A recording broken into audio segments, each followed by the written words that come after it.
What if I told you that one of the oldest world maps didn't originate in Europe or the Middle East, but in ancient India? And what if this map was created by an ancient monkey king leading expeditions to locate a kidnapped queen? Yet it includes landmasses stretching from the Andes to the Alps, from the Arctic to Antarctica, with astonishing accuracy that matches satellite data and ancient cartography? This isn't merely mythological fancy. This is what some call Sugriva's Atlas, a little-known chronicle embedded in the Ramayana, an ancient Indian epic. Scholar Nilesh Oak has dedicated years to decoding these Sanskrit verses and arrived at a remarkable conclusion. What we've long considered poetic allegory may in fact be an encoded cartographic memory of the world during the Ice Age. Imagine this. The map is recorded in Sanskrit, transmitted through generations via oral storytelling. And now, centuries later, supported by modern astronomical data and archaeological findings. In this series, we journey with Sugriva's 4 search parties, east, west, north, and south, exploring a prehistoric world. We'll uncover how poetic descriptions align with Ice Age coastlines, ancient DNA migrations, glacial boundaries, and even real-world monuments that ancient Indian scholars shouldn't have known about. So let's begin by asking the first big question: when did the Ramayana events occur? Most contemporary historians date the Ramayana to around 500 BCE, though oral traditions may be older.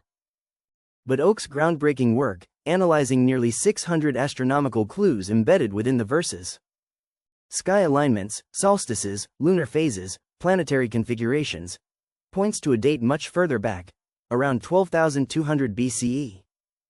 Using modern astronomy software, Oak input details like the location of the winter solstice within the constellation Pushya, now known as Pushya, a shift attributable to Earth's slow axial wobble over millennia, what astronomers call precession of the equinoxes. The result? That configuration lines up exactly around 12,000 BCE, not 500 BCE. If that timeline holds true, everything else begins to make sense. Sea levels at that time were approximately 120 meters lower, reshaping coastlines dramatically.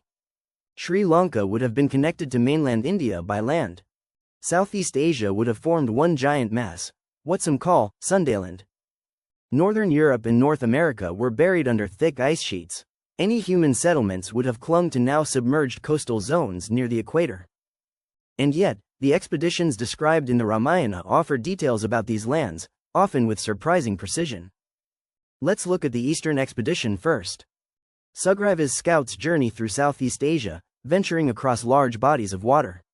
They come to 2 islands, Swarna Dwipa and Rupa Dwipa, described as rich in gold and silver. Linguists and historians see parallels with Sumatra and Java, known for precious metals in ancient times. But here's where the story takes a surprising turn.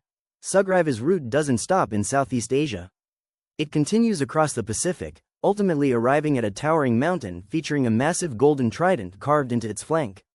That's right, and it corresponds to a real-world site, the Paracas Candelabra, a 600-foot geoglyph etched into a Peruvian hillside and visible over 12 miles out at sea.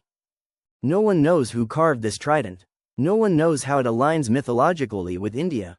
The legend says it was placed by Indra, the Vedic deity, to mark the eastern boundary of the known world. Is it coincidence, or a relic of a broader ancient global network? Along the way, Sugriva's verses describe tribes with elongated ears and lips, a detail that isn't just poetic flourish. Similar body-modifying practices exist among Amazonian tribes like the Kaapor and Surui. And get this, a recent genetic study in Nature reveals some Amazonian groups carry